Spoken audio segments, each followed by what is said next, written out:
చెప్పింది లాస్ట్ క్లాస్లో చెప్పింది.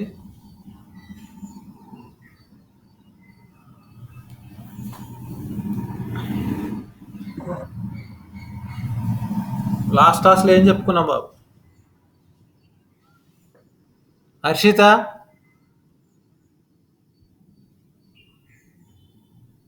హర్షిత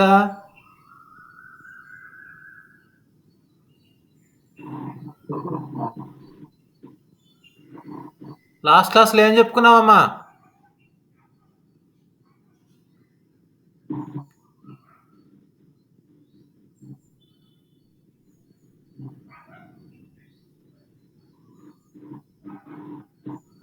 కేశవరాజు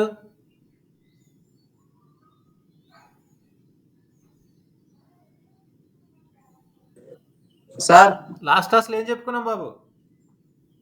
4 రంగాల ఆర్థిక వ్యవస్థలో చక్రీయ ఆదాయ వ్యయ ప్రవాహం సార్. Very good. మరి ఇవి చక్రీయ ఆదాయ ప్రవాహం తర్వాత మనకి ఈ ఫస్ట్ యూనిట్లో ఉన్నటువంటి లాస్ట్ టాపిక్ ఏంటంటే ఇప్పుడు జాతీయ ఆదాయాన్ని లెక్కించుతాం. ఎన్ని పద్ధతుల ద్వారా లెక్కిస్తాం జాతీయ ఆదాయాన్ని? చరణ్, జాతీయ ఆదాయాన్ని అంచనా వేసే పద్ధతులు ఏంటి?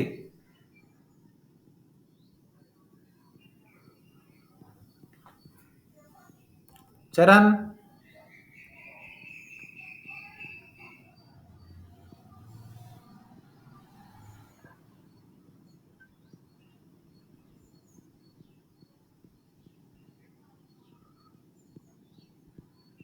చరణ్,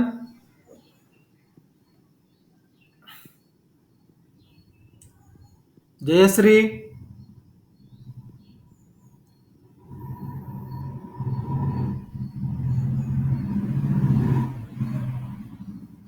జయశ్రీ,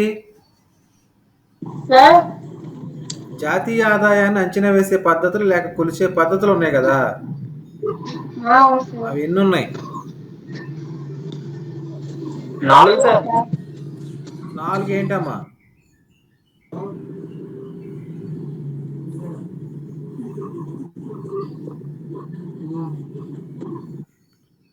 జాతీయ ఆదాయాన్ని మదింపు చేసే పద్ధతులు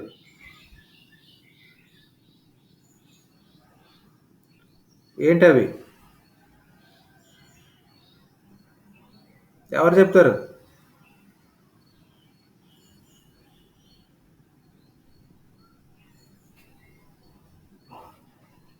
ఏమా?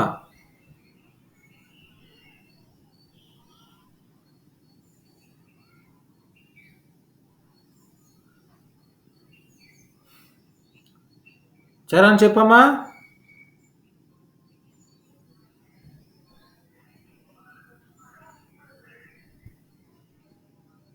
చరణ్,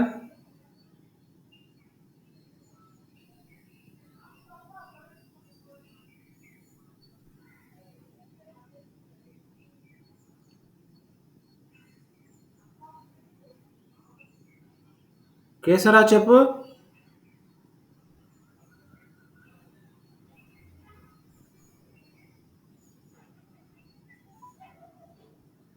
కేశవరాజు, జాతీయ ఆదాయం లెక్కించే పద్ధతులు 3 ఉన్నాయి. ఏంటవి? అమ్మా క్లాస్కి రామ్మా. క్లాస్కి అటెండ్ అవుగామ్మా. వ్యాపార రంగం సార్. ఎందుకు వస్తుంది? మళ్ళీ జాయిన్ అవ్వు. ఆ లిఖితాన్ని కూడా జాయిన్ అమ్మా.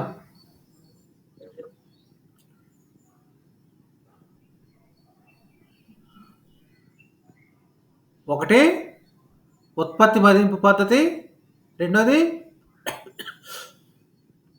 పద్ధతి ఏంటమ్మా? రామకృష్ణ,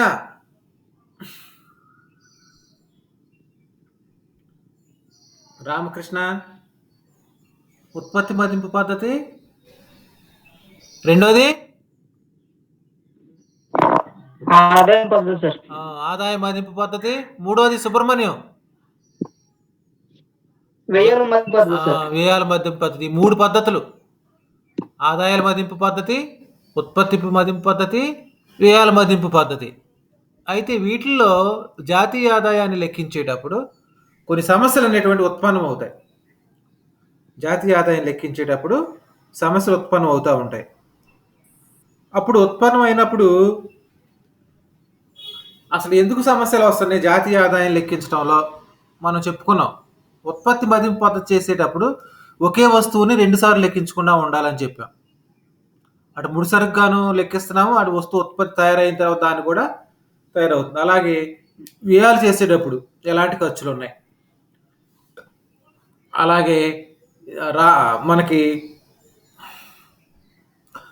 వ్యయాల మదింపు పద్ధతి, ఆదాయాల మదింపు పద్ధతిలో ఆదాయం లెక్కించినప్పుడు కొంతమంది సొంత పనులు చేసుకుంటూ ఉంటారు, ఆదాయాన్ని ఆర్జించరు. మరి అలాంటప్పుడు ఆదాయం ఏ విధంగా ఉన్నట్టు సమస్యలు ఏంటి?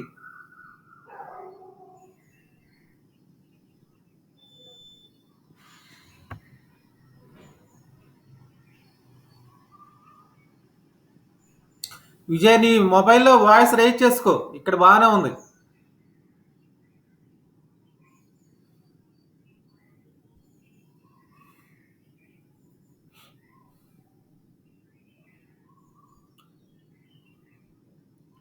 వీటిని మనం తెలుసుకుందాం ఇప్పుడు. అసలు ఏమేమి ఉన్నాయి, సమస్యలు ఏంటి, జాతీయ ఆదాయం లెక్కించడంలో ఉన్నటువంటి సమస్యలు, జాతీయ ఆదాయం వల్ల మనకు ఉపయోగాలు ఏమైనా ఉన్నాయి, అసలు దేశానికి ఇంత ఖర్చు పెట్టి దీన్ని లెక్కిస్తూ ఉన్నాం కదా, దానివల్ల ఉపయోగాలు ఏమైనా ఉన్నాయి అనేటువంటి దాని గురించి తెలుసుకుందాం. ఈరోజు మనం నేర్చుకునేటువంటి టాపిక్ జాతీయ ఆదాయ లెక్కల్లో గల సమస్యలు మరియు ప్రాధాన్యత. కనిపిస్తుందా రామకృష్ణ? స్క్రీన్ కనిపిస్తుందమ్మా? పీపీటీ కనిపిస్తుంది sir. Okay. Measurement of national income, problems and its importance. దానికి ప్రాధాన్యత గురించి ముందు సమస్యలు తెలుసుకుని తర్వాత ప్రాధాన్యతలోకి వెళ్దాం. ముందు మనం జాతీయ ఆదాయం లెక్కించడంలో ఉన్నటువంటి ఇబ్బందులు ఒక్కొక్కటే చూసుకున్నట్లయితే, ఫస్ట్ వన్, ద్రవ్యంతో లెక్కించలేని రంగం చాలా ఉంది. డబ్బులతో మనం ఎంత ఆదాయం వచ్చింది, ఎంత వ్యయమైంది, ఎంత అమ్మా ఏంటమ్మా ఎవరో చాలా అవుతుంది సార్. అమ్మా కట్ అయిపోతుంది. కట్ అవుతుందా? కట్ అయిపోతుంది. వాయిస్ బ్రేక్ అవుతుందా? సార్ మాకు క్లియర్ గానే ఉంది సార్, మా బాగానే ఉంది సార్ వాయిస్. మాకు కూడా క్లియర్ గా ఉంది సార్ వాయిస్. సరే సరే వినండి, అందరూ వినండి, శ్రద్ధగా వినండి. మొదటి సమస్య ఏమిటంటే, కొంతమంది ఇంట్లో మన పనులు మన సొంత మనుషుల చేత ఉపయోగించుకుని పనులు చేస్తూ ఉంటాం. అంటే కూలీలు పెట్టకుండా, ఉదాహరణకు వస్తువు ఉత్పత్తి చేసేటప్పుడు పరిశ్రమలో సొంత మనుషులే ఇంటి వాళ్ళందరూ కలిసి పనిచేస్తూ ఉన్నారు, అప్పుడు అవి లెక్కించాం. అలాగే వ్యవసాయం చేసుకునేటప్పుడు సొంత మనుషులే వెళ్ళి పని అంతా చేసుకుంటారు, దాని ఖర్చులు లెక్కించాం. వారు ఇలాంటి వాటిని ద్రవ్యంతో లెక్కించలేనటువంటివి చాలా ఉన్నాయి కదా. అలాగే గృహిణి చేసేటువంటి సేవలు ఇంట్లో, అదే పని మనిషిని పెట్టుకున్నాం అనుకోండి, ఎంత డబ్బులు ఇవ్వాలి వంట చేసడానికి వాటికి. అదే ఇంట్లో ఉన్న వాళ్ళే, మన అమ్మోళ్ళు వీళ్ళే చేస్తే వాళ్ళకి ఏం డబ్బులే మనం ఇవ్వం. ఇలాంటివి కొన్ని సమస్యలు చాలా ఉన్నాయి అన్నమాట. అది మొట్టమొదటిది, ద్రవ్యంతో లెక్కించలేనటువంటివి సమస్యలు ఉన్నాయి. అలాగే విదేశాల నుంచి వచ్చే ఆదాయం ఉంటుంది కదా, మనకి ఎగుమతుల ద్వారా వచ్చేటువంటి ఆదాయం ఉంది. అది ఐఎంఎఫ్ వారి అభిప్రాయం ప్రకారం ఉత్పత్తి ఆదాయం ఏ దేశంలో చేస్తే ఆ దేశానికి చెందుతుందంట. ఉదాహరణకి మన దేశంలో విదేశస్తులు వచ్చి ఇక్కడ పరిశ్రమలు పెట్టుకుని వస్తువును ఉత్పత్తి చేశారు, ఆ ఉత్పత్తి ద్వారా వచ్చినటువంటి ఆదాయం మాత్రం ఆ సొంత దేశానికే చెందుద్ది, అది జీడిపిలోకి వస్తుంది.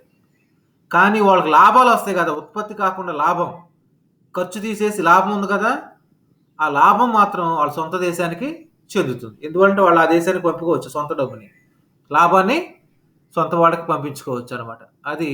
అది బాగా గుర్తుపెట్టుకోవాలి మనం. జీడిపిని లెక్కించేటప్పుడు ఒక దేశ భౌగోళిక సరిహద్దులో ఉత్పత్తి అయినటువంటి వస్తు సేవల ఉత్పత్తి మొత్తం మనం జీడిపి అన్నాం. దానికి మనం విదేశీ నికర ఆదాయాన్ని కలిపితే జిఎన్పి అవుతుంది. ఇక్కడ మనకి ఈ జీడిపిలో ఉన్నటువంటి ఈ ఏదైతే ఉందో స్వదేశంలో ఉత్పత్తి అయినటువంటి దాన్ని, ఆ ఆదాయాన్ని మనం ఆ దేశానికి చూపించి ఆ ఉత్పత్తి పైన వచ్చే లాభాన్ని ఆ స్వదేశానికి చూపించాలని ఐఎంఎఫ్ వారు కూడా తెలియజెప్పడం జరిగింది అనమాట. ఇది కూడా పెద్ద సమస్యగా ఉంటుంది జాతీయ ఆదాయం లెక్కించడంలో. మరొక మూడోది, పరిపాలనా సేవలైనటువంటి న్యాయ పరిపాలన, రక్షణ మొదలగు అంచనా వేయటం కష్టంగా ఉంటుంది. మన దేశాన్ని సైనికులు వీళ్ళందరూ కూడా భద్రతా పరంగా మనకి రక్షిస్తూ ఉన్నారు. దానికి వల్ల ఎంత ఖర్చు అయింది, దానికి ఎంత అనేటువంటి దాన్ని అంచనా వేయటం కష్టం. యుద్ధాలు వచ్చినప్పుడు వాళ్ళ యొక్క సేవలు అనేటువంటివి ఉపయోగిస్తారు. దానికి ఎంత అనేటువంటి దాన్ని మనం వెలకట్టలేము. అలాగే న్యాయ పరిపాలన సంబంధించి కూడా ఈ యొక్క వారు చేసేటువంటి సేవలను మనం ఎంత ఎంత ఖర్చు అయింది అనేటువంటి దాన్ని ద్రవ్య రూపేణ అంచనా వేయడం చాలా కష్టమైనటువంటి పని అనమాట. అలాగే మరొకటి ఏంటంటే జాతీయ ఆదాయం లెక్కించడానికి సామర్థ్యం అవసరం, చాలా నైపుణ్యం కలిగినటువంటి సిబ్బంది అవసరం. అందుకోసం చాలా డబ్బులు ఖర్చు అవుతాయి. వాళ్ళకి మీరు ఇలా లేకపోతే ఇలా లేకపోతే నేను ట్రైనింగ్ ఇవ్వాలి ముందుగా. ఆ ట్రైనింగ్ల కోసం కూడా చాలా ఖర్చు అవుతుంటుంది. అదొక మరొక సమస్యగా ఉంటుంది అనమాట. అలాగే కొంతమంది వ్యక్తులు అసలు ఖాతానే ఉండదు. ఉదాహరణకి మనం చిల్లర కొట్టు దగ్గరికి వెళ్ళాం, అతను ఎన్ని వస్తువులు అమ్మాడు, దానివల్ల ఎంత రాబడి వచ్చింది అనేటువంటిది అతని ఖాతా ఏమి నిర్వహించడం. అలాంటి సమస్యలు కూడా చాలా ఉంటాయి ఉత్పత్తి. అలాగే మన ఉత్పత్తిదారు చాలామంది పరిశ్రమలు, ప్రైవేటు వ్యక్తులు తమ యొక్క ఉత్పత్తులు ఆదాయాన్ని సరిగా నిర్వహించకపోవటం, అకౌంట్స్ అనేటువంటివి సరిగా నిర్వహించకపోవటం మరొక సమస్యగా ఉంది. అలాగే వివిధ వృత్తుల వారు ఎంత ఆదాయం పొందుతున్నారు అనేటువంటిది స్పష్టతగా తెలుసుకోవడం చాలా కష్టమైనటువంటి పని. మన దేశంలో ఇవి చాలా రకాలైనటువంటి వృత్తులు ఉన్నాయి. చేతి వృత్తులు వాళ్ళు ఉన్నారు, సొంతగా పనులు చేసుకునేటువంటి వాళ్ళు ఉన్నారు. వాళ్ళు తమ యొక్క కార్యకలాపాల ద్వారా ఎంత ఆదాయాన్ని పొందుతున్నారు అనేటువంటి లెక్కపాత్రం ఏముండదు కాబట్టి, అకౌంట్స్ ఏమి నిర్వహించరు కాబట్టి ఆ వృత్తుల వారు దాంట్లో స్పష్టత కూడా మనకి ఉండదన్నమాట. అలాగే భారతదేశంలో మన చాలా చిన్న పరిశ్రమలు, కుటీర పరిశ్రమలు అనేటువంటివి చాలా ఉన్నాయి మనకి. చేతి వృత్తుల మీద ఆధారపడినటువంటి సంస్థలు అవన్నీ అసంఘటిత రంగంలో ఉంటాయి. అంటే అసంఘటిత రంగం అంటే రిజిస్టర్ కావాలన్నమాట. అసంఘటిత రంగంలో వచ్చేటువంటి వాటిని మనం లెక్కించడం చాలా కష్టమైనటువంటి పని. భారతదేశంలో వ్యవసాయ రంగం, కుటీర పరిశ్రమలు, దేశీయ బ్యాంకింగ్ మొదలైనటువంటివి అసంఘటిత రంగంలో ఉంటాయి. వాళ్ళు చేసేటువంటి కార్యకలాపాలన్నిటినీ కూడా రికార్డెడ్గా సరైనటువంటి అకౌంట్స్ అనేవి కూడా ఏమీ నిర్వహించడం జరగదన్నమాట. ఇదంతా కూడా మనకి చాలా కష్టంగా ఉంటుంది అన్నమాట జాతీయ ఆదాయాన్ని లెక్కించడంలో కదా. పరిశ్రమ ప్రైవేట్ వ్యక్తులు సరిగ్గా నిర్వహించరు. అలాగే వడ్డీ వ్యాపారస్తులు ఉంటారు దేశీయంగా, వాళ్ళు చేసేటువంటి వాళ్ళు అకౌంట్స్ ఏమి నిర్వహించరు. ఎందువల్ల అంటే ప్రభుత్వానికి వాళ్ళు ట్యాక్స్ కట్టాల్సి వస్తుంది కాబట్టి అకౌంట్స్ నిర్వహిస్తే, అందువల్ల వాళ్ళు ఈ లెక్కలన్నీ కూడా సరిగా చూపించరు అనమాట. తర్వాత మనకి ప్రజల యొక్క వినియోగము, పొదుపు, పెట్టుబడుల వివరాలు ఎవరు చెప్పరు సరిగ్గా. నువ్వు డబ్బులు దాచుకుంటే ఎంత డబ్బులు దాచుకున్నావు అంటే ఎవరైనా చెప్తారా? చెప్పరు. సమాచారం అనేటువంటి సరిగా ఎవరు, నువ్వు ఎందులో పెట్టుబడి పెట్టావు అంటే చెప్పరు అనమాట. ప్రజలు గోప్యంగా ఉంచుకుంటారు. అమ్మో మా సీక్రెట్స్ ఇతరులకు తెలిసిపోతాయేమోనని కదా. ఇలాంటివి కూడా చాలా కష్టంగా ఉంటుంది అనమాట. మరొకటి చట్ట వ్యతిరేక కార్యక్రమాలు అయినటువంటివి. ఉదాహరణకి పేకాట ఆడతారు, స్మగ్లింగ్ చేస్తూ ఉంటారు. తర్వాత ఇలాంటి కార్యక్రమాలు ప్రభుత్వ దృష్టికి రావు అసలు ఇవి కదా. మరి ఇలాంటివి దాని ద్వారా వాళ్ళు సంపాదించినటువంటి ఆదాయాన్ని వీళ్ళు ఏమీ తెలియజేయరు అనమాట. సంఘ వ్యతిరేకంగా చేసేటువంటి చట్ట వ్యతిరేక కార్యకలాపాల వల్ల ఇవి మనకి చాలా సమస్యలు జాతీయ ఆదాయం లెక్కించడంలో ఉన్నాయని చెప్తాం. ఏంటమ్మా ఒకటి చెప్పండి. ఫస్ట్ వన్ ఏంటి చెప్పుకున్నా? ద్రవ్యంతో లెక్కించడానికి వీలు లేనటువంటిది ఏంటి? ఉదాహరణకు గృహస్థురాలు చేసేటువంటి సేవ, సొంత మనుషులు చేసుకునేటువంటి సేవ పనులు, పరిశ్రమలోనైనా వ్యవసాయ రంగంలోనైనా, అవునా కదా? యశ్వంత్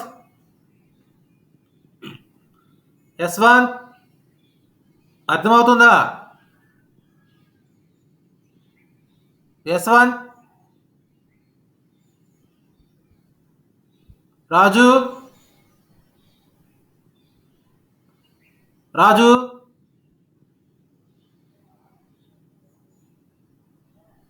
రామకృష్ణ,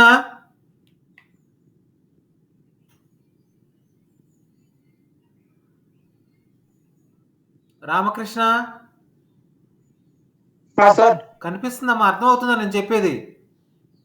అర్థమైంది సార్, కనబడింది సార్. క్లియర్గా వినిపిస్తుందా? వినపడుతుంది సార్.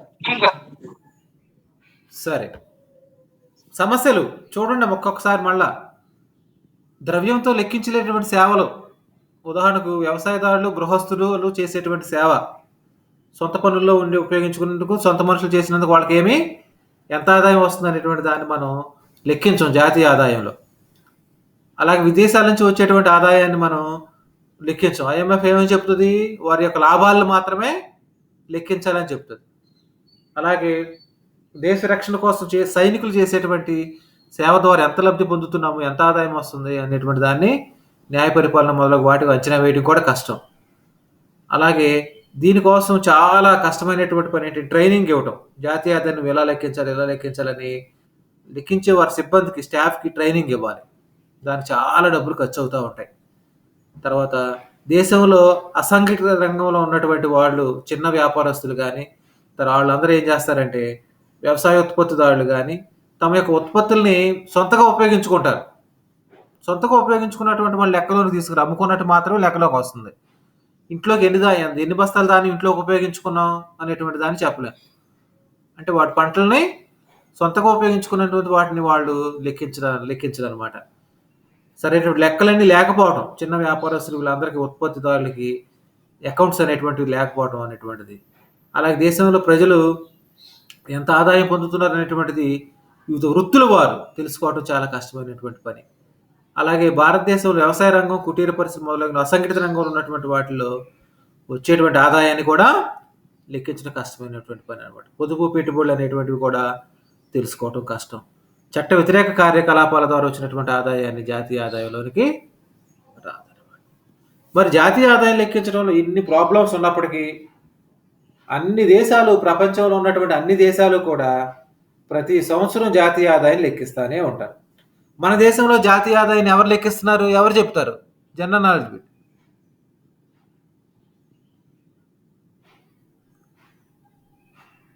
జాతీయ ఆదాయాన్ని ఎవరు లెక్కిస్తారు మన దేశంలో? మొన్న చెప్పాడు రామకృష్ణ, చెప్పాడు సుబ్రహ్మణ్యం. జాతీయ ఆదాయాన్ని ఎవరు లెక్కిస్తారమ్మా?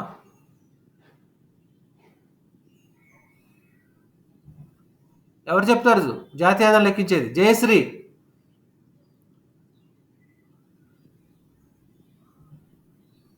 జయశ్రీ, మన దేశంలో జాతీయ ఆదాయాన్ని ఎవరు లెక్కిస్తారమ్మా?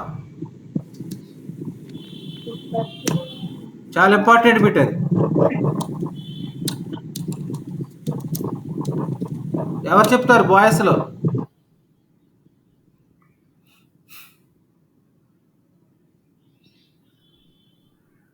Subrahmanyam,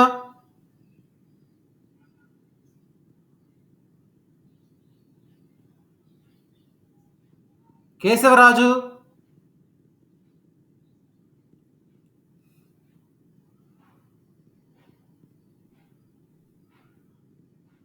Keshavaraju.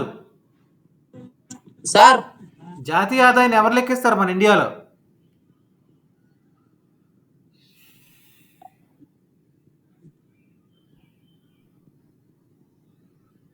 Government sir, central stock exchange sir.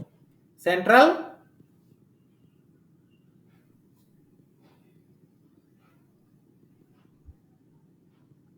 కేంద్ర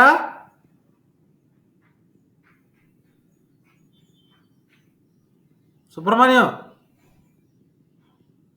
కేంద్ర దివ్య. లిఖిత వచ్చిందమ్మా?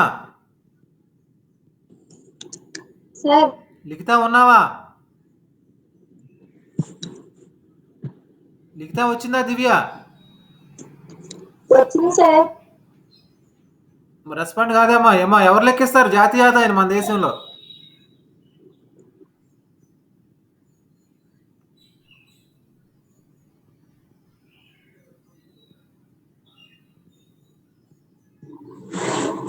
Central statistics officer. Central statistical organisation. ఎవరు చెప్పింది? నేను సార్, సుబ్రహ్మణ్యం. మళ్ళా సరిగా గుర్తుపెట్టుకోండి అమ్మ అందరూ. కేంద్ర గణాంక సంస్థ, కేంద్ర గణాంక సంస్థ, సెంట్రల్ స్టాటిస్టికల్ ఆర్గనైజేషన్. సరే, ఈ మన దేశంలో జాతీయ ఆదాయాన్ని లెక్కించేటువంటి పద్ధతులు ఉన్నాయి. ఆదాయ మదింపు పద్ధతి, ఉత్పత్తి మదింపు పద్ధతి, వ్యయాల మదింపు పద్ధతి. మన దేశంలో ఎక్కువగా ఉత్పత్తి మదింపు పద్ధతి, ఆదాయ మదింపు పద్ధతిని ఉపయోగించి సేవా రంగంలోనేమో ఆదాయం ద్వారా, అలాగే పరిశ్రమలో తర్వాత మనకున్నటువంటి యొక్క వ్యవసాయ రంగంలోనే ఉత్పత్తి మదింపు పద్ధతి ద్వారా జాతీయ ఆదాయాన్ని అంచనా వేస్తాం. ఇవి అంచనా వేసేటప్పుడు ఏమేమి సమస్యలు ఉన్నాయనేటువంటి వాటి గురించి తెలుసుకున్నాం. అయితే ఈ సమస్యలు ఎన్ని ఉన్నప్పటికీ కూడా ప్రతి దేశంలో కూడా జాతీయ ఆదాయం అనేటువంటి దాన్ని మనకి లెక్కిస్తూ ఉన్నాం. అయితే ఈ జాతీయ ఆదాయాన్ని లెక్కించడం వల్ల మనకు కలిగేటువంటి ప్రయోజనాలు ఏంటి, అసలు లాభం ఏమైనా ఉందా, ఇంత ఖర్చు పెట్టి ఇంత వ్యయం చేసి దేశం అంతా ప్రతి సంవత్సరం లెక్క పెట్టాల్సినటువంటి అవసరం ఉందా అనేటువంటి దాన్ని తెలుసుకుంటే మనకి చాలా లాభాలు ఉన్నాయి. భారతదేశంలో జాతీయ ఆదాయం ప్రపంచంలో ఎక్కడ ఏ దేశంలోనైనా జాతీయ ఆదాయం లెక్కించడం వల్ల కలిగేటువంటి ప్రయోజనాలు తెలుసుకుంటే ఒక్కొక్కటి తెలుసుకుందాం. చూడండి, మొట్టమొదటిది ఎవరు చదువుతారమ్మా? రామకృష్ణ మొట్టమొదటి చదువు. సార్, ఏ దేశ ఆర్థిక అభివృద్ధికైనా ఆ దేశ జాతీయ ఆదాయం మరియు తలసరి ఆదాయంతో సూచిస్తారు. Very good. ఒక దేశం అభివృద్ధి అనేటువంటిది ఎలా చూపిస్తాం? ఆ దేశంలో ఉన్న మొత్తం ఆదాయం, జాతీయ ఆదాయం. అంటే ఆ దేశం వెనకబడిన దేశమా, పేద దేశమా, అభివృద్ధి చెందిన దేశమా, ఈ సంవత్సరం దానికి ఎంత ఆదాయం వచ్చింది అనేటువంటి లెక్కలన్నీ కూడా మనకి జాతీయ ఆదాయం ద్వారానే లభిస్తుంది. అంటే జాతీయ ఆదాయం లెక్కించడం వల్ల ఒక దేశం యొక్క అభివృద్ధిని అంచనా వేయవచ్చు. అవునా కాదా?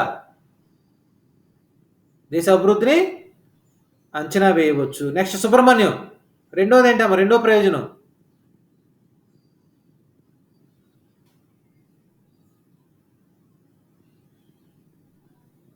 సుబ్రహ్మణ్యం.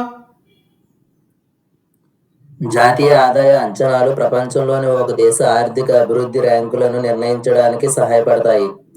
తలసరి స్థూల జాతీయోత్పత్తి వివిధ దేశాలకు పోల్చడం ద్వారా ప్రపంచ బ్యాంకు వాటి అభివృద్ధిని అంచనా వేస్తాయి. అంటే ఏంటంటే ఒక దేశం యొక్క జాతీయ ఆదాయం తెలుసుకుంటే అన్ని దేశాల యొక్క జాతీయ ఆదాయం తెలుస్తుంది కదా. అన్ని దేశాల యొక్క జాతీయ ఆదాయాలను బట్టి ప్రపంచంలో మనకేం చేస్తుందంటే ఈ వరల్డ్ బ్యాంక్ వారు హెచ్డిఐ అనేటువంటి దాన్ని ఒక దాన్ని రూపొందించింది. హెచ్డిఐ మానవాభివృద్ధి సూచిక అంటాం. హెచ్డిఐ హ్యూమన్ డెవలప్మెంట్ ఇండెక్స్ అంటాం. హ్యూమన్ డెవలప్మెంట్ ఇండెక్స్ హెచ్డిఐని రూపొందించేటప్పుడు ఈ యొక్క మనకి ఆ దేశంలో ఉన్నటువంటి జాతీయ ఆదాయాన్ని, ఆ దేశంలో ఉన్నటువంటి అక్షరాస్యతని, ఆ దేశంలో ఉన్నటువంటి ఈ యొక్క పరిస్థితులన్నిటినీ ఆధారంగా ఏం చేస్తారంటే హెచ్డిఐని రూపొందిస్తారు. అలాగా ఒక దేశానికి పోల్చుతారు. ఫస్ట్ ర్యాంక్ ఎవరికి వచ్చింది? ఆదాయము మరియు అక్షరాస్యత, మరి అక్కడ ఉన్నటువంటి దేశ ప్రజల యొక్క ఉన్నటువంటి అభివృద్ధి కార్యక్రమాలు ఏ విధంగా జరుగుతూ ఉన్నాయి, లింగ నిష్పత్తి, వాటన్నిటిని కూడా పరిగణలోకి తీసుకుని ఈ యొక్క హెచ్డిఐని రూపొందిస్తారు. అలా రూపొందించి మనకు ప్రపంచంలో ఉన్న దేశాలకి ర్యాంకులు ఇవ్వడం జరుగుతూ ఉందన్నమాట. ఎవరు ర్యాంకులు ఇస్తున్నారు? ప్రపంచ బ్యాంకు వాడు. ఒక దేశ అభివృద్ధి ర్యాంకులు నిర్ణయించడానికి ఆ ర్యాంకులను బట్టి ఈ దేశాల్లో ఏ దేశం ఫస్ట్ ఉంది. ఉదాహరణకి నార్వే ఉందనుకోండి, అది ఫస్ట్ వస్తుంది. ఇప్పుడు నార్వే, స్విట్జర్లాండ్, ఆస్ట్రేలియా, అమెరికా, ఇంకా ఐరోపియన్ కంట్రీలో కొన్ని అభివృద్ధి చెందినటువంటి దేశాలు, స్వీడన్, ఇవన్నీ కూడా మొదటి 10 స్థానాల్లో ఉంటాయి ఈ ర్యాంకుల్లో. ఉదాహరణకి మన దేశం నాటి దేశానికి ప్రపంచ దేశాలు 130, 131, 132, 129 ఇలాగ వస్తూ ఉంటాయి, మార్పులు వస్తూ ఉంటాయి ర్యాంకులు. అంటే ఏ దేశం బాగా అభివృద్ధి సాధించింది అనేటువంటి దాన్ని అంచనా వేయటంలో ఆ దేశం యొక్క జాతీయ ఆదాయం అనేటువంటిది ప్రపంచానికి ఉపయోగపడింది. ఆ ర్యాంకుని బట్టి ప్రపంచ బ్యాంకు వాటికి ర్యాంకులను ఇవ్వటం ద్వారా అభివృద్ధి ఎంత జరిగింది అనేటువంటి దాన్ని అంచనా వేసుకోవచ్చు అనమాట. అది మరొక ముఖ్యమైనటువంటి పాయింట్. అంటే ఒక దేశం యొక్క జాతీయ ఆదాయం, తలసరి ఆదాయం అనేటువంటిది తెలుసుకోవటం ద్వారా అది ఎంత అభివృద్ధి సాధించింది అనేటువంటి తెలుసుకోవడంతో పాటు ఇతర దేశాలతో పోల్చి చూసుకున్నప్పుడు అభివృద్ధిలో ఆ దేశం ఎక్కడుంది అనేటువంటి దాన్ని కూడా మనం అంచనా వేసుకోవచ్చు అనమాట. అంటే మానవాభివృద్ధి ద్వారా, అంటే ఆ దేశంలో ఉత్పత్తి పెరిగిందా, ప్రజల సంక్షేమం కూడా పెరిగిందా లేదా, ప్రజలకు విద్య, వైద్య, ఆరోగ్య సౌకర్యాలు ఉన్నాయా లేదా, వీటన్నిటినీ కూడా ఇందులోకి లెక్కిస్తారనమాట మానవాభివృద్ధి సూచికలు కదా. Yashwant, next third one. Yashwant ఉన్నాడా? రాజు, కేశవరాజు, యశ్వంత్. యశ్వంత్ ఉన్నాడు సార్. ఆ, మరి రెస్పాండ్ కావట్లేదు. చరణ్,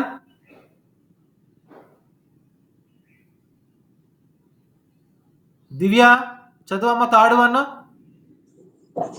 స్థూల దేశీయోత్పత్తిలో వివిధ రంగాలైన వ్యవసాయం, పరిశ్రమలు, సేవా రంగాల వాటాలను పోల్చడం ద్వారా వాటి పనితీరును తెలుసుకోవచ్చు. వెరీ గుడ్ అమ్మా, థ్యాంక్ యూ. అంటే ఒక దేశంలో ఉన్నటువంటి 3 రంగాలు, primary sector, primary, secondary, tertiary, 3 రంగాలు ఉంటాం. ప్రాథమిక రంగాన్ని వ్యవసాయ రంగం అంటాం, ద్వితీయ రంగాన్ని ఏమో పారిశ్రామిక రంగం అంటాం, సేవా రంగాన్ని ఏమో తృతీయ రంగంగా పేర్కొంటాం. ఇలాగ మనకి ఒక దేశంలో జాతీయ ఆదాయం లెక్కించడం వల్ల ఏ రంగం నుంచి ఎంత ఆదాయం వచ్చింది, వ్యవసాయ రంగం నుంచి ఎంత ఉత్పత్తి వచ్చింది, పరిశ్రమల నుంచి ఎంత ఆదాయం వచ్చింది, సేవా రంగం నుంచి ఎంత ఆదాయం వచ్చింది అనేటువంటి దాన్ని, ఆ రంగాలను పోల్చి ఏ రంగం బాగా అభివృద్ధి చెందుతుంది, ఏది వెనకబడి ఉంది అనేటువంటి వాటిని స్థూల దేశీయోత్పత్తిని లెక్కించడం వల్ల మనకి జీడిపి ద్వారా మనకి జాతీయ ఆదాయం లెక్కించడం వల్ల వాటి యొక్క పనితీరును మనం తెలుసుకోవచ్చు. ఇది చాలా ఉపయోగకరం. అంటే ఎందుకు ఉపయోగకరం? ఆ దేశం వెనకబడి ఉందా, లేకపోతే అభివృద్ధి చెందుతూ ఉందా, ఆ రంగం ఎందుకు వెనకబడి ఉంది, ఎందుకు అభివృద్ధి సాధించట్లేదు అనేటువంటి సమస్యను తెలుసుకుని ఆ రంగం అభివృద్ధి సాధించడానికి కావలసినటువంటి ప్రణాళికలను ప్రభుత్వం రూపొందించడానికి అవకాశం ఉంటుంది అన్నమాట. అది జాతీయ ఆదాయం లెక్కించడం వల్ల కలిగేటువంటి మరొక ప్రయోజనం. మరొక 4వ ప్రయోజనం చూడండి. ఆర్థిక వృద్ధి లక్ష్యాలను నిర్ణయించడం కోసం జిఎన్పి వృద్ధి రేటు ఏ విధంగా ఉంది, అలాగే దేశీయ పొదుపు మరియు పెట్టుబడులు ఏ విధంగా ఉన్నాయనే విషయాన్ని తెలుసుకోవచ్చు అన్నమాట. ఒక దేశంలో ఆర్థికాభివృద్ధి లక్ష్యాలు నిర్ణయించడం కోసం ఇంత మేము జీడిపి వృద్ధి రేటు ఎంత ఉండాలి మాకు అనేటువంటి దాన్ని అంచనా వేయడం కోసం ఆ దేశంలో పొదుపు పెట్టుబడుల రేట్లు ఏ విధంగా ఉన్నాయి, ఇవి చాలా ఇంపార్టెంట్ అనమాట. ఒక దేశంలో అభివృద్ధి ఎక్కువగా జరగాలంటే ఆ దేశం ఉత్పత్తి జరగాలి. ఉత్పత్తి జరగటం వల్ల ఆ దేశంలో ప్రజలకు ఉపాధి అవకాశాలు కల్పిస్తారు. ఉపాధి కల్పించడం వల్ల ప్రజలకు ఆదాయం వస్తుంది. పని కల్పించడం వల్ల ఆదాయం రావటం వల్ల ప్రజలకు ఏమవుతుంది, పొదుపు పెరుగుతుంది. జీవన ప్రమాణాలు పెరగడంతో పాటుగా మిగిలినటువంటి డబ్బుల్ని పొదుపు చేసుకుంటాడు. ఆ పొదుపు అంతా కూడా మళ్ళీ ఏమవుతుందంటే మనకి పెట్టుబడిగా కన్వర్ట్ అవుతుంది అనమాట. అలాగా పెట్టుబడి మళ్ళా పెరిగింది అనుకోండి, మళ్ళీ దేశంలో ఉత్పాదకత కార్యకలాపాలకు కావాల్సినటువంటి అటు పరిశ్రమలకు ఇటు వ్యవసాయదారులకు కావాల్సినటువంటి పెట్టుబడి బాగా లభించడం వల్ల మళ్ళీ ఎక్కువ మందికి ఉపాధి అవకాశాలు లభించడానికి అవకాశం ఉంటుంది. ఇలాగ ఈ విధంగా జాతీయ ఆదాయం అనేటువంటి తెలుసుకోవడం వల్ల మనకి ఆ దేశంలో ఉత్పత్తి అనేటువంటిది ఏ విధంగా జరుగుతుంది, పొదుపు పెట్టుబడులు ఏ విధంగా ఉన్నాయి అనేటువంటి విషయాలన్నింటినీ కూడా తెలుసుకోవచ్చు. నెక్స్ట్ మరొకటి 5వది, ఎవరు చదువుతారు ఇది? లిఖిత, లిఖిత చదువమ్మా, కనిపిస్తుందమ్మా? లిఖిత లేదు సార్. 5వది లిఖిత లేదమ్మా? లేదు సార్. జయశ్రీ చదువమ్మా నువ్వు. జాతీయ ఆదాయ అంచనాలు వివిధ శాఖల బడ్జెట్ కేటాయింపుల కోసం ప్రతి శాఖ చేపట్టే కార్యక్రమాల కోసం ఉపయోగపడతాయి. Very nice, very good. ఇక్కడ మనకి జాతీయ ఆదాయాన్ని లెక్కించడం వల్ల ఏంటంటే మనకు తెలిసేది దేశంలో ఉన్నటువంటి వివిధ డిపార్ట్మెంట్లు, ప్రతి డిపార్ట్మెంట్, ఉదాహరణకి రక్షణ శాఖ ఉంది, వ్యవసాయ శాఖ ఉంది, పరిశ్రమల శాఖ ఉంది, నీటిపారుదల శాఖ ఉంది, అలాగే రోడ్లు భవనాల శాఖ ఉన్నాయి. ఇలాంటి శాఖలన్నిటికీ కూడా అవి ఖర్చు పెట్టేటువంటి ఖర్చు ఎంత, దానికి వచ్చేటువంటి రాబడి ఎంత, కేటాయింపులు, ప్రతి శాఖ చేపట్టేటువంటి కార్యక్రమాల కోసం జాతీయ ఆదాయ అంచనాలు అనేటువంటి ఉపయోగపడుతుంది. అంటే ఈ సంవత్సరం నీ ఖర్చు ఎంత ఉంది, నీకు రాబడి ఎంత ఉంది, మేము ఎంత ఇవ్వాలి, ప్రతి శాఖకి ఎంతెంత బడ్జెట్ విడుదల చేయాలి అనేటువంటి దాన్ని తెలుసుకోవటం కోసం ఈ జాతీయ ఆదాయ లెక్కలు అనేటువంటివి ఉపయోగపడతాయి అన్నమాట. చూడండి ఎంత మంచి జరుగుతుందో. అంటే ఏ డిపార్ట్మెంట్కైనా డబ్బులు కేటాయించాలంటే నీ ఖర్చు ఎంత, నీవేమెంత, నీ బడ్జెట్ ఎంత, నీకు ఎంత కావాలి అని ముందుగా ఈ ప్రభుత్వం ఆర్థిక మంత్రిత్వ శాఖ అందరినీ కూడా అడుగుతూ ఉంటుంది అనమాట బడ్జెట్ కేటాయించే ముందు. దానికోసం మనకి ఈ లెక్కలు అనేటువంటివి ఉపయోగపడతాయి అన్నమాట. నెక్స్ట్ మరొకటి 6వది. దుర్గా ఉంది, హర్షిత ఉందమ్మా? హర్షిత, దుర్గా,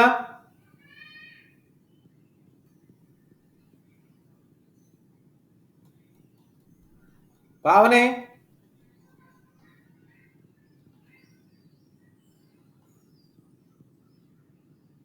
పండు,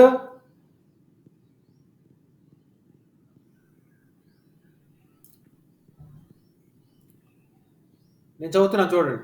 జాతీయ ఆదాయంలో వివిధ రంగాల పాత్ర దేశంలోని ఆర్థిక విధానాలు అయినటువంటి వ్యవసాయ విధానం, వేతన విధానం, పారిశ్రామిక విధానం, విదేశీ వ్యాపార విధానాలకు ఆధారాలుగా ఏర్పడతాయి. దేశంలో ప్రభుత్వం వ్యవసాయ విధానాన్ని రూపొందించాలి. అంటే వ్యవసాయ రంగంలో ఉన్నటువంటి సమస్యలు ఏంటి, ఆ సమస్యలు పోగొట్టుకోవడానికి ఎలాంటి చర్యలు తీసుకోవాలి అనేటువంటి దాన్ని ఒక పాలసీ రూపొందించాలి, విధానాన్ని. వ్యవసాయ రంగంలోనైనా అలాగే శ్రామికులు పొందేటువంటి వేతనాలు ఏ విధంగా పొందుతూ ఉన్నారు, తక్కువ ఉన్నాయా, ఎక్కువ వస్తున్నాయా, ధరలు ఎలా ఉన్నాయి, ధరల విధానం, పారిశ్రామిక విధానం, అంటే పరిశ్రమలు ఏ విధంగా ఇంకా అభివృద్ధి సాధించాలి, ఏం చేస్తే బాగుంటుంది. అలాగే విదేశీ వ్యాపార విధానం, మన ఎగుమతులు ఎంత ఉన్నాయి, దిగుమతులు ఎంత ఉన్నాయి, మనకి విదేశీ వ్యాపారం ద్వారా లాభం వస్తుందా, నష్టం వస్తుందా, లాభం రావాలంటే ఏం చేయాలి అని. మరి ఇలాంటి విషయాలన్నీ కూడా మనం తెలుసుకోవాలంటే మనకు జాతీయ ఆదాయ లెక్కలు అనేటువంటివి అవసరం, చాలా అవసరం అన్నమాట కదా. నెక్స్ట్ వన్, 7వది. తర్వాత మొత్తం అందరి చేత అన్ని చదివిస్తానమ్మా. ఇప్పుడు నేను చదివినా తర్వాత చదివిస్తా, చూడండి, శ్రద్ధగా చూడండి. నెక్స్ట్ 7th వన్, మానవ వనరుల అభివృద్ధి సూచికలు లెక్కించడానికి ఉపయోగించే తలసరి ఆదాయం ద్వారా ప్రజల జీవన ప్రమాణాన్ని నిర్ణయిస్తారు. ఇందా చెప్పుకున్నాం, వరల్డ్ బ్యాంకు జాతీయ అన్ని దేశాలకు ర్యాంక్ ఇస్తుందని. దేని ద్వారా ఇస్తుంది? అది ఒకటి, ఒక అంశం ఏంటి, ఆ దేశంలో ఉన్నటువంటి పెర్ క్యాపిటల్ ఇన్కమ్, తలసరి ఆదాయం. తలసరి ఆదాయం ద్వారా మనుషుల యొక్క అభివృద్ధి, మానవుల యొక్క అభివృద్ధి, మానవ వనరుల అభివృద్ధి ఏ విధంగా ఉంది ఆ దేశంలో అనేటువంటి దాన్ని అంచనా వేస్తారనమాట. అది మనకి జాతీయ ఆదాయం ద్వారా వస్తుంది అనమాట. నెక్స్ట్ వన్, 8వది, వివిధ ప్రాంతాల మధ్య ఆర్థిక అభివృద్ధికి సంబంధించినటువంటి ప్రాంతీయ అసమానతలు నిర్ణయించడానికి తలసరి ఆదాయం అవసరం అవుతుంది అనమాట. అంటే ఏంటంటే మన దేశంలోనే ప్రపంచ ఏ దేశంలోనైనా ఒక ప్రాంతం బాగా అభివృద్ధి సాధించింది, మరొక ప్రాంతం వెనకబడి ఉంటుంది. ఒక ప్రాంతంలో పరిశ్రమలు బాగా ఉంటాయి, మరొక ప్రాంతంలో అసలు ఏమీ ఉండవు. ఒక ప్రాంతంలో వ్యవసాయం అనేటువంటిది బాగా జరుగుతూ ఉంటుంది, బాగా పంటలు పండుతాయి, మరొక ప్రాంతంలో ఎండిపోయి ఉంటుంది, ఇప్పుడు ఏమి పంటలు పండవు. ఇలాంటి ప్రాంతీయ అసమానతలకు సంబంధించినటువంటి వాటి ఎందుకు కారణాలు ఏంటి అనేటువంటి తెలుసుకోవడం కోసం జాతీయ ఆదాయం అనేటువంటిది లెక్కించడం అవసరం, తప్పనిసరిగా అవసరం అన్నమాట కదా. తద్వారా ఆ ప్రాంతంలో వెనుకబడితనాన్ని తీసివేయడానికి ప్రభుత్వం పథకాలు అనేటువంటి వాటిని రూపొందించవచ్చు అన్నమాట. మరొక ముఖ్య కారణం ఏంటంటే, ముఖ్యాంశం దీని యొక్క ప్రాధాన్యతలో దేశంలోని బాటకం, భూమికి బాటకం, శ్రామికులకి వేతనాలు, మూలధనానికి వడ్డీ, వ్యవస్థాపకునికి లాభాలు, ఉత్పత్తి కారకాలు పొందేటువంటి ప్రతిఫలాలు, ఈ 4 ఇవి ఎలా ఆదాయాలను పొందుతూ ఉన్నాయి, తద్వారా వాటిని అంచనా వేసిన ఉత్పత్తి కారకాల దృష్ట్యా జాతీయ ఆదాయం అని చెప్పుకుంటాం. మనం జాతీయ ఆదాయ భావనలు చెప్పుకున్నప్పుడు జిఎన్పి అంటే ఫ్యాక్టర్ కాస్ట్ చెప్పుకున్నాం. ఉత్పత్తి కారకాల ఖరీదు దృష్ట్యా జాతీయ ఆదాయము చక్కగా చెప్పారు. అప్పుడు ఉత్పత్తి కారకాల ఖరీదు దృష్ట్యా జాతీయ ఆదాయాన్ని మనం లెక్కించినప్పుడు మనకు పరోక్ష పనులు అనేటువంటి వాటిని తీసివేయాలి, మరియు సబ్సిడీలు అనేటువంటి వాటిని జిఎన్పికి కలిపితే మనకి ఉత్పత్తి కారకాల ఖరీదు దృష్ట్యా జాతీయ ఆదాయం, ఇదే నిజమైనటువంటి జాతీయ ఆదాయంగా చెప్తామని చెప్పుకున్నాం. అవునా కదా? ఇలాగ మనకి ఉత్పత్తి కారకాల ఖరీదు దృష్ట్యా జాతీయ ఆదాయాన్ని అంచనా వేయడానికి ఈ యొక్క జాతీయ ఆదాయ లెక్కలు అనేటువంటివి అవసరమవుతాయి. దాని ద్వారా మనకేమవుతుందంటే ఆదాయ అసమానతలు తగ్గించడానికి, ఇందాక ప్రాంతీయ అసమానతలు అన్నాం అక్కడ 8వ పాయింట్, ఇక్కడ ఆదాయ అసమానతలు, ఎవరికి ఎక్కువ ఆదాయం ఉంది, ఎవరు తక్కువ ఆదాయం ఉంది, ఎందుకు వీళ్ళ పంపిణీ ఎందుకు తక్కువగా సహజ వనరులన్నింటినీ కూడా కొంతమంది దగ్గర కేంద్రీకృతమైన ఉన్నాయి. ఇవి అందరికీ ఎందుకు అందుబాటులోకి రావట్లేదు? ఇలాంటి అసమానతలను తగ్గించడానికి, మనకి పేదరికాన్ని నిర్మూలించడానికి ఈ అంచనాలు అనేటువంటివి ఉపయోగపడతాయి అన్నమాట. ఈ అంచనాలు ఉపయోగపడతాయి. కాబట్టి జాతీయ ఆదాయ అంచనాలు అనేటువంటివి ఆ దేశంలో ఆర్థిక అసమానతలు, ఆదాయ అసమానతలు, పేదరికాన్ని నిర్మూలించడానికి, నిరుద్యోగాన్ని నిర్మూలించడానికి, ఆ దేశంలో కావాల్సినటువంటి ప్రజలకు ఎంతెంత ఏ డిపార్ట్మెంట్కి ఎంతెంత ఆదాయం కావాలి, అటువంటి అన్నిటికీ కూడా మనకు కావాల్సింది ఏంటంటే జాతీయ ఆదాయం యొక్క అంచనాలు ఉపయోగపడతాయి. మరొకటి పదవ ప్రాముఖ్యమైన అంశం ఏంటంటే జాతీయ ఆదాయ అంచనాల ద్వారా ఆర్థిక వ్యవస్థలో సాపేక్షంగా ప్రభుత్వ మరియు ప్రైవేటు రంగాల పాత్రను తెలుసుకోవచ్చు. అంటే ఏ రంగం ద్వారా ఎక్కువ ఆదాయం వస్తుంది, ప్రైవేట్ రంగంలో ఎక్కువ ఉందా పెట్టుబడులు, పొదుపు ఇవన్నీ, లేకపోతే ప్రభుత్వ రంగానికి ఎక్కువ ఆదాయం వస్తుందా, ఎక్కువ పొదుపు పెట్టుబడులు ఉన్నాయా అనేటువంటి దాన్ని మనం జాతీయ ఆదాయం లెక్కలను బట్టి అంచనా వేయవచ్చు. ఒక దేశంలో ప్రభుత్వ రంగం యొక్క పాత్ర ఏ విధంగా ఉంది, ప్రైవేట్ రంగం యొక్క పాత్ర ఏ విధంగా ఉంది అనేటువంటి దాన్ని పోల్చి చూసుకోవటానికి ఏ రంగం యొక్క పాత్ర ఎంత అనేటువంటిది జాతీయ ఆదాయ లెక్కలు అనేటువంటివి ఉపయోగపడతాయి అన్నమాట. మరొక ముఖ్యమైన అంశం ఏంటంటే ప్రభుత్వం రూపొందించేటువంటి పథకాలు, విధానాలు, వాటన్నిటికీ జాతీయ ఆదాయ లెక్కలు అవసరం. చూడండి, స్థూల ఆర్థిక విధానాలైనటువంటి ద్రవ్య విధానం ద్వారా ప్రభుత్వం ప్రజల్లోనికి ఎంత మనీ సప్లై తీసుకురావాలి, ధరల పెరుగుదల ఎక్కువగా ఉన్నాయా, లేకపోతే ఆర్థిక మాంద్యం ఎక్కువగా ఉందా, ప్రజలకు కావలసినటువంటి వసతులు, ఆర్థిక సదుపాయం అన్నీ కూడా అందుతున్నాయా లేదా అనేటువంటిది ద్రవ్య విధానంలో మనకి చూపిస్తాం. ఈ ద్రవ్య విధానం రూపొందించడానికి జాతీయ ఆదాయ లెక్కలు అనేటువంటి అవసరం. అలాగా కోశ విధానం అంటే ప్రభుత్వ వ్యయ రాబడి విధానాలు, మరి పన్నుల విధానం అంటే పన్నుల ద్వారా ప్రభుత్వానికి ఎంత ఆదాయం వస్తుంది, మరి పన్నులు పెంచుకోవాలంటే ఏ పన్నులు పెంచాలి, ప్రజలు ఏ పన్ను కట్టడానికి ఇష్టపడతారు, అలాగే ప్రభుత్వం చేసేటువంటి ఖర్చు దేనిపై ఖర్చు చేస్తుంది, వ్యయం కోశ విధానంలో. అలాగే ప్రభుత్వం ఆదాయానికి మించి వ్యయం ఉన్నప్పుడు ప్రభుత్వం ఇతర మార్గాల ద్వారా రుణాలు ఎలా తీసుకోవాలి, రుణ విధానం ఏ విధంగా ఉండాలి అనేటువంటివన్నీ కూడా మనకి కోశ విధానంలో తెలుసుకోవచ్చు అనమాట. మరి ఇవన్నీ తెలుసుకోవడానికి కావాల్సినటువంటి ఉపయోగం మనకి జాతీయ ఆదాయపు అంచనాలు. అలాగే ఒక దేశం నిరుద్యోగం ఎంత ఉంది, పేదరికం ఎంత ఉంది, ఆదాయ సమస్యలు ఎంత ఉన్నాయి, అలాంటి సమస్యలన్నింటినీ కూడా తెలుసుకోవటానికి, వాటిని పరిష్కరించడానికి, ఒక పథకాన్ని రూపొందించాలంటే మనకి జాతీయ ఆదాయ అంచనాలు అనేటువంటివి అవసరమవుతాయి అన్నమాట. ఇవి మనకి జాతీయ ఆదాయ ప్రాముఖ్యతను తెలియజేసేటువంటి అంశాలు. మరొక అంశం ఏంటంటే జాతీయ ఆదాయ అంచనాల వల్ల ఆర్థిక వృద్ధి ధోరణులు, అంటే ఒక దేశం జాతీయ ఆదాయం ఎంత పెరుగుతూ ఉంది, గత సంవత్సరం ఎంత, ఈ సంవత్సరం ఎంత, జీడిపి రేట్ ఏ విధంగా ఉంది, అలాగే ఆర్థిక వ్యవస్థలో వస్తున్నటువంటి నిర్మాణాత్మకమైన మార్పులు అనేటువంటి వాటిని తెలియజేస్తాయి అన్నమాట. ఆర్థిక వ్యవస్థ పనితీరుపై వివిధ ఆర్థిక విధానాలు, కార్యక్రమాల ప్రభావాన్ని తెలుపుతాయి. అంతేకాకుండా అనుకూలమైన విధానాలు తెచ్చే మార్పులను గుర్తించడానికి ఇవి సహాయకారిగా ఉంటాయి. అంటే దేశంలో ఆర్థిక వ్యవస్థ పనితీరును మెరుగుపరచడానికి ఎలాంటి పథకాలను రూపొందించాలి, ఎలాంటి విధానాలను రూపొందించాలి, ఏమి రూపొందిస్తే దేశం త్వరగా అభివృద్ధి చెందిద్ది, ఇలా చెందడానికి ఎలాంటి విధానాలను ఏ మార్పు తీసుకురావాలి అనేటువంటి వాటికి, దేశ ఆర్థికాభివృద్ధికి అవసరమైనటువంటి ప్రతి విషయాన్ని తెలుసుకోవాలంటే మనకి జాతీయ ఆదాయ అంచనాలు అనేటువంటివి అవసరం అన్నమాట.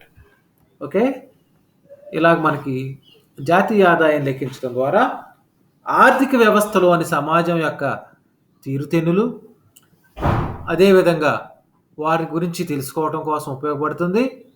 ఆర్థిక వ్యవస్థలోని భూత భవిష్యత్ వర్తమాన పరిస్థితులపై దృష్టి ఉంచడమే కాకుండా, అంటే జరిగిపోయినటువంటి కాలం, జరుగుతూ ఉన్నటువంటి కాలం, జరగబోయేటువంటి కాలం, ఈ పరిస్థితులు ఏ విధంగా ఉన్నాయి అనేటువంటి దాన్ని దృష్టి ఉంచడమే కాకుండా ఆర్థిక విధానాల రూపకల్పనకు, ఎలాంటి విధానాలను రూపొందించి పాలసీ పథకాలు ఏ చేస్తే బాగుంటుంది అనేటువంటి వాటికి మార్గదర్శకాలను కూడా తిరుగుతుంది అన్నమాట. అలా జాతీయ ఆదాయ అంచనాలను ఎన్ని ఇబ్బందులు ఉన్నప్పటికీ ఆర్థిక వ్యవస్థలోని వివిధ రంగాల అభివృద్ధి తీరుకి ఇది జాతీయ ఆదాయ లెక్కలు అనేటువంటివి అర్థం పడుతుంది అన్నమాట. Okay, thank you. మళ్ళొకసారి మనం ఫస్ట్ నుంచి రివిజన్ చేసుకుందాము. మీరు చెప్పాలి ప్రతిదీ, ఫస్ట్ నుంచి చెప్పాలమ్మా. Okay,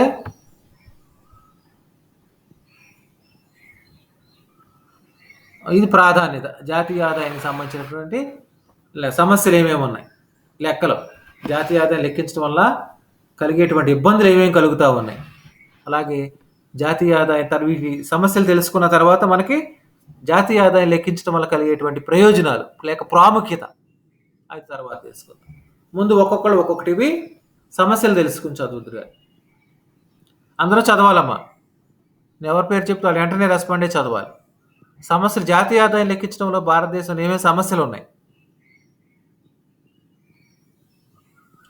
first one Pavani, number 1 Pavani ఉందమ్మా?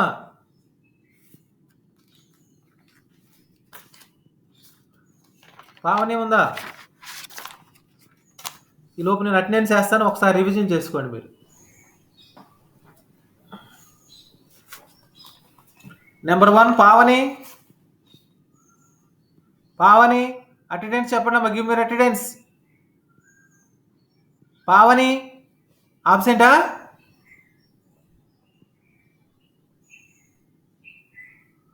లిఖిత ఉందమ్మా? దివ్య ఉందా? పావని ఉన్నానండి. మరి పలకమే అటెండెన్స్ పిలుస్తుంటే చెప్పమ్మా. వినిపించట్లేదు. అటెండెన్స్ చెప్పు. వినిపించట్లేదండి. అందరికీ. Next number 2 Keshavaraju. Number 2 yes sir. Number 3 number 3 Vijay. Present sir. 4 present sir. Vijay Kumar sir. Yashwant. Present sir. Number 5 10 సార్. నెంబర్ 6 నెంబర్ 6 ఎవరమ్మా? సార్ 4 వచ్చాను సార్. ఏమ్మా? 4 సార్. 4 వేసానమ్మా. యశ్వంత్ వేసాను. 7 ప్రజెంట్ సార్. 7 ఎవరమ్మా? Harshita. Present sir. 8 number 8 Raju. 9 Ramakrishna. Present sir. 10 present sir. 11 మీరు పలికినా పలకపోయినా రికార్డెడ్గా ఉన్నాయి. అసలు ఎవరు ప్రజెంట్ తెలుస్తుంది, కాకపోతే ఏంటంటే మీరు అసలు వింటున్నారా లేదా లెసన్ అని తెలుసుకోవాలి మళ్ళా. 11 12 13 ఎస్ సార్. ఎవరో 13? నేనే సార్. పండు. అవును సార్. అన్ని ఆబ్సెంట్లో ఉన్నాయి నీకు. 14 నీ తర్వాత ఎవరు బాబు? 14 పండు. సార్ నీ తర్వాత ఎవరు? 14 చిన్నబాబు సార్. లేడుగా, అతను ఫీజు కట్టలేదుగా. కట్టలేదు సార్. నెంబర్ 15 దుర్గా. దుర్గా ఉన్నావమ్మా? నెంబర్ 16 17 సుబ్రహ్మణ్యం. Yes sir. నీ ముందెవరో 16? చరణ్ సార్. మరి పలకడే ఉన్నాడా? చరణ్ ఉన్నాడా? ఉన్నాడు సార్, కానీ రెస్పాండ్ కావట్లేదు సార్ ఎత్తుగా. మరి అంటే వినట్లేదు అనమాట లెసన్. అక్కడ ఫోన్ పక్కన పడేసేసి ఆన్ చేసి పక్కన పడేసేసాడు అనమాట. 18 ఎవరో?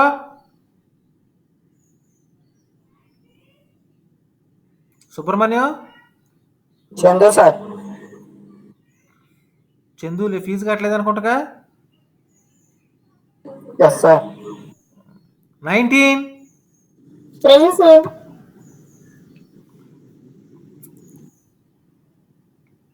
ఓకేనమ్మా.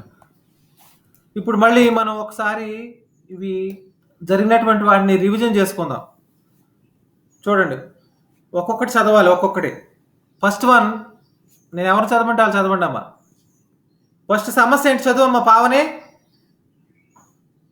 మొట్టమొదటి సమస్య, జాతీయ ఆదాయం లెక్కించడం ఉన్నటువంటి ఇబ్బందులు ఏంటి?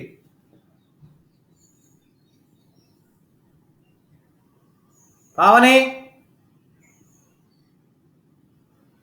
నెక్స్ట్ కేశవరావు చదువమ్మా. మొదటి సమస్య, ఇబ్బందులు ఏమున్నాయి మొట్టమొదటిది. కేశవరాజు.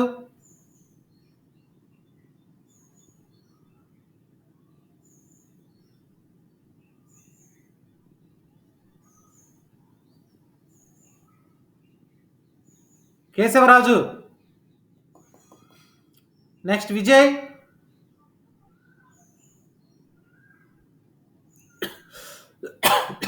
విజయ్. యశ్వంత్. సార్ ఫస్ట్ చదువు నాన్న. ఏ దేశ ఆర్థిక అభివృద్ధి అయినా ఆ దేశ జాతీయ ఆదాయం మరియు తలసరి ఆదాయంతో సూచిస్తారు sir. Very good, right, very good. అది ప్రాముఖ్యతలో మనకి కదా. నెక్స్ట్ రెండోది చదువమ్మా దివ్య. జాతీయ ఆదాయ అంచనాలు ప్రపంచంలోని ఒక దేశ ఆర్థిక అభివృద్ధి ర్యాంకులను నిర్ణయించడానికి సహాయపడతాయి. తలసరి స్థూల జాతీయోత్పత్తి వివిధ దేశాలకు పోల్చడం ద్వారా ప్రపంచ బ్యాంకు వాటి అభివృద్ధిని అంచనా వేస్తాయి. Very good, very nice. ఇది రెండవ ప్రాముఖ్యత, జాతీయ ఆదాయాన్ని యొక్క లెక్కించడంలో కలిగేటువంటి ప్రయోజనాలు. Next Harshitha, third one చదవమ్మా.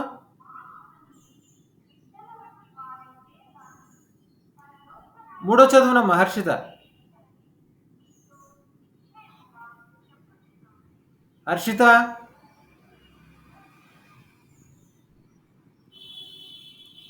రాజు. రాజు. రామకృష్ణ. సార్ మూడో చదువమ్మా. స్థూల దేశోత్పత్తిలో వివిధ రంగాలైన వ్యవసాయం, పరిశ్రమ, సేవా రంగాల వాటాలను పోల్చడం ద్వారా వాటి పనితీరును తెలుపుకోవచ్చు. వెరీ గుడ్, అదొక ప్రయోజనం. నెక్స్ట్ నాలుగోది రవి. పండు సార్ చదువమ్మ నాలుగోది. ఆర్థిక అభివృద్ధి లక్ష్యాలను నిర్ణయించడం కోసం GNP వృద్ధి రేటు ఏ విధంగా ఉంది, అలాగే దేశీయ పొదుపు మరియు పెట్టుబడులు ఏ విధంగా ఉన్నాయి అనే విషయం చూసుకోవచ్చు. Very good, very nice.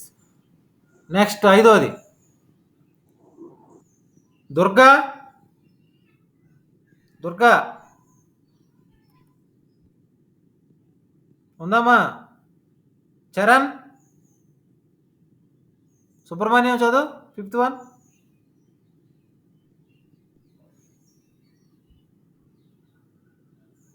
Subrahmanyam. జాతీయ జాతీయ ఆదాయ అంచనాలు. ఎవరు చదువుతున్నారు? చరణా?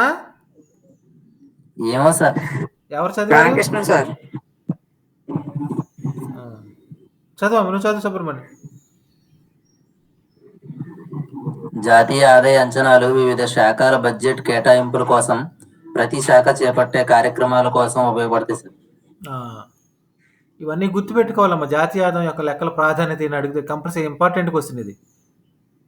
భారతదేశంలో జాతీయ ఆదాయ ప్రాముఖ్యతను వివరించండి అంటాడు. జాతీయ ఆదాయ లెక్కల ప్రాముఖ్యత.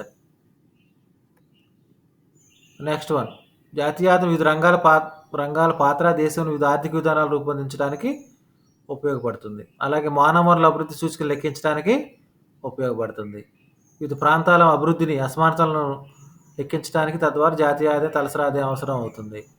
అలాగే ఉత్పత్తి కారకాల ఖరీదు దృష్ట్యా జాతీయ ఆదాయం లెక్కించడానికి ఇది అవసరం అవుతా ఉంది. జాతీయ ఆదాయాలు అంచనా వేయడం ద్వారా ప్రభుత్వ రంగం, ప్రైవేటు రంగం పనితీరు ఏ విధంగా ఉందనో తెలుసుకోవచ్చు. జాతీయ ఆదాయాల అంచనాలు స్థూలార్థిక విధానాలు అయినటువంటి ద్రవ్య విధానము, కోశ విధానము, ద్రవ్యోల్బణము మరియు నిరుద్యోగ సమస్య, పేదరికం లాంటి సమస్యలు ఇలాంటి వాటిని పరిష్కరించడానికి జాతీయ ఆదాయ లెక్కలు అనేటువంటివి అవసరం అవుతాయి. అవసరమైతే కదా అవసరం. ఇవి ప్రాబ్లమ్స్. ఇప్పుడు మనం చదివినవన్నీ కూడా ప్రాధాన్యత. జాతీయ ఆదాయం లెక్కించడం ఉన్నటువంటి సమస్యలు ఏంటి? ఇవి సమస్యలు ఇప్పుడు ఫస్ట్ కనిపించేవన్నీ కూడా. జాతీయ ఆదాయం లెక్కించడంలో ఒకే వస్తువు 2 సార్లు లెక్కించుకుంటూ ఉండాలి. అదేవిధంగా సొంత మనుషులు చేసేటువంటి పనులు లెక్కలోకి తీసుకోరు.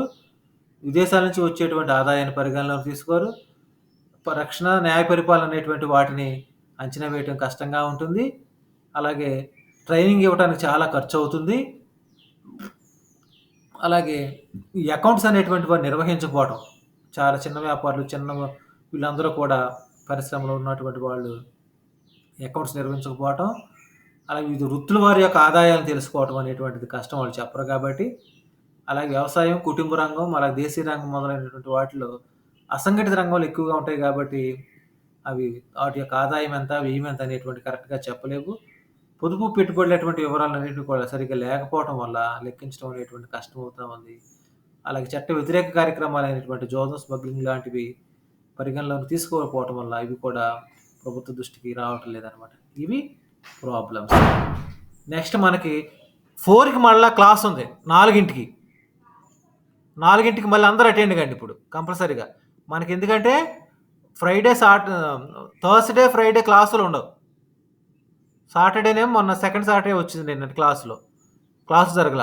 కాబట్టి ప్రతి సోమవారం కూడా మనకి 4th period, 6th period 2 to 4, 2 to 3, అలాగే 4 to 5 క్లాస్ ఉంటుంది. కాబట్టి మళ్ళీ నెక్స్ట్ క్లాస్ ఈరోజే ఈ 4కి మళ్ళా కలుసుకుంది. మరొక ఇంపార్టెంట్ టాపిక్ ఉంది, గ్రీన్ అకౌంటింగ్ అని. అది చాలా చాలా వెరీ వెరీ ఇంపార్టెంట్, తప్పనిసరిగా వస్తుంది. అది మనం డిస్కస్ చేసుకుంటాం. అమ్మా మళ్ళీ లింక్ పెడతాను, వేరే లింక్ పెడతాను. గ్రీన్ అకౌంటింగ్ గురించి చెప్పుకున్నా. దీనికి సంబంధించినటువంటి సందేహాలు ఏమైనా ఉన్నాయో, జాతీయ ఆదాయాన్ని లెక్కించడంలో ఉన్నటువంటి ఇబ్బందులు కానీ, తర్వాత జాతీయ ఆదాయం లెక్కించడంలో కలిగేటువంటి లాభాలు లేక ప్రాముఖ్యత, ప్రయోజనం వల్ల మనకి ఇంకా సమస్య, మీ సందేహాలు ఉంటే చెప్పండి అమ్మా.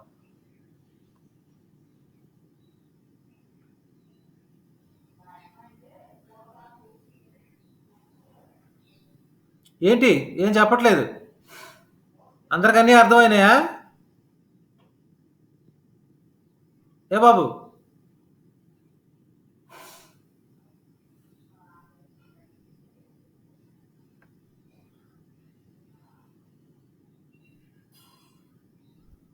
సరే మరి క్లోజ్ చేద్దామా?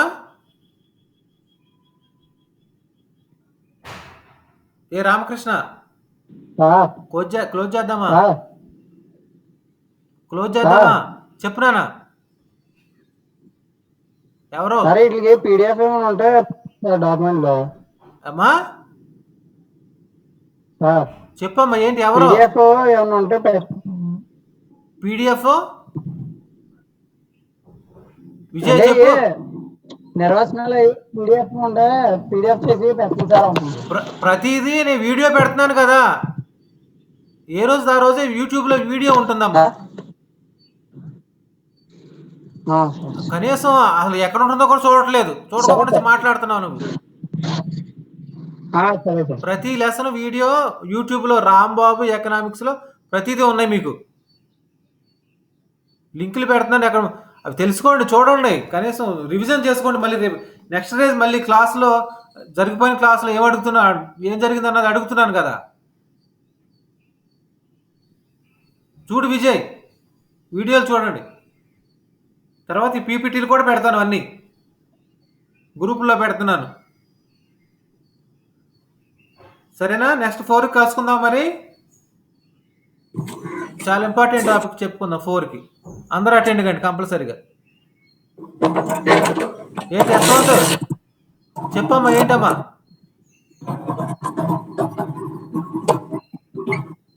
యశ్వంత్ సందేహం ఏమైనా ఉందా?